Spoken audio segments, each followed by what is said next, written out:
Fiscal Responsibility Commission plays host to IMF delegation. Police still unaware of whereabouts of abducted journalists, and Jega begins reshuffling of INEC administration. All this when we come back. This is Newsbits on ITI. I am Oluchi Madu.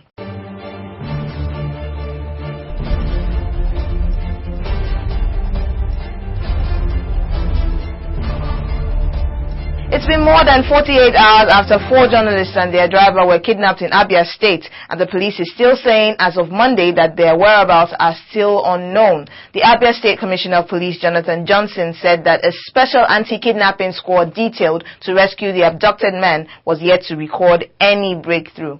The IG of Police, Ogbonna Onovo, said that the police were deeply concerned about the abduction, which drew condemnations from the President of the Senate, Senator David Mark, the Speaker of the House of Representatives, Mr. Dimeji Bankole, and state governors.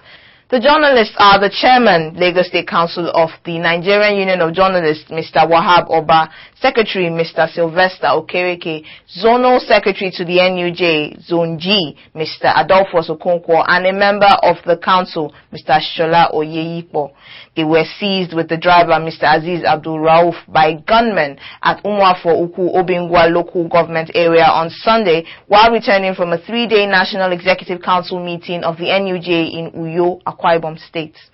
The abductors have said they will not release their captives until a 250 million naira ransom is paid to them. The Minister of Information and Communications, Professor Dara Akunyili, said in a statement in Abuja on Monday that the government received the news with sadness. She said President Goodluck Jonathan recently directed the police and all security agencies to rid the nation, especially the southeast region, of kidnapping. Chairman of the Fiscal Responsibility Commission, Alhaji Aliyu Jubril Yewa, has called for the punitive measures to be taken against anyone who misuses the country's fund. He made the call while paying host to a delegation from the International Monetary Fund, IMF. Alhaji Yewa said the major problem of Nigeria is indiscipline. Our correspondent, Shaya Debumi, completes the story. The Fiscal Responsibility Act became a law on July 31, 2007. The Act provides for prudent management of the nation's resources and ensures long-term macroeconomic stability of the national economy and ensures greater accountability and transparency in the fiscal operations within a medium-term fiscal policy program. Alhaji Aliyu Jubril Yewa, Chairman of Fiscal Responsibility Commission, welcomed the delegation and told them their visit could not have come at a better time in the country's effort towards the enthronement of fiscal discipline, transparency, and accountability in public expenditure management. In response to Alhaji Yewa, the head of the delegation, Mark Horton, said the main purpose of the visit was to discuss Sovereign Wealth Fund, which can be used to invest in some of the domestic infrastructure and how to implement it. When asked if the Sovereign Fund will help Nigeria from falling into debt, Mr. Horton said, having it there would provide an insurance. So when there are periods when oil prices are low, then you can draw on the fund, and in that sense it would help provide an insurance that you wouldn't fall into debt, yes. Shaya Adebumi for ITI. The federal government in a circular dated July 1st, 2010 increased the salaries of federal workers by 63.7%, making the least paid civil servants to henceforth earn 17,000 naira. Now, if the federal government accepts all the recommendations made by the National Committee on Minimum Wage, officials of state governments and private sector employers who fail to pay the new national minimum wage risk a 6-month jail term.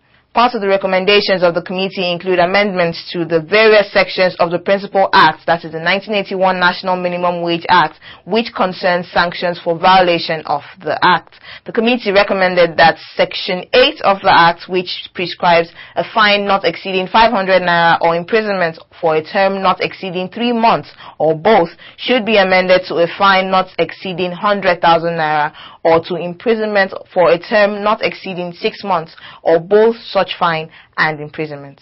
The committee also recommended that the new wage should apply to organizations with 50 employees and above and exclude seasonal employment such as in agriculture, workers on part-time basis, and allied employment. A major reorganization in the Independent National Electoral Commission might be in the cards, as there are speculations that at least 7 residents and national commissioners might be going on terminal leave this week. Investigations show that this is part of the repositioning plan by the Commission's new chairman, Professor Atahiru Jega. Sources in NX said that the national and resident commissioners that would be retired comprise mainly those who were due for retirement but were still being retained. Some of the changes will also involve the redeployment of sectional heads as well as resident and national electoral commissioners. On Monday, there was apprehension amongst workers who discussed the imminent reorganization in groups. Those who have pending disciplinary cases against them are living in fear. Jega had in his maiden address to staff of the commission said that he would do his best to ensure that the efficiency and effectiveness is brought to bear in the functions of the commission. And that's all we can take on News Bits for today. I am Oluchi Madu. Thanks for listening.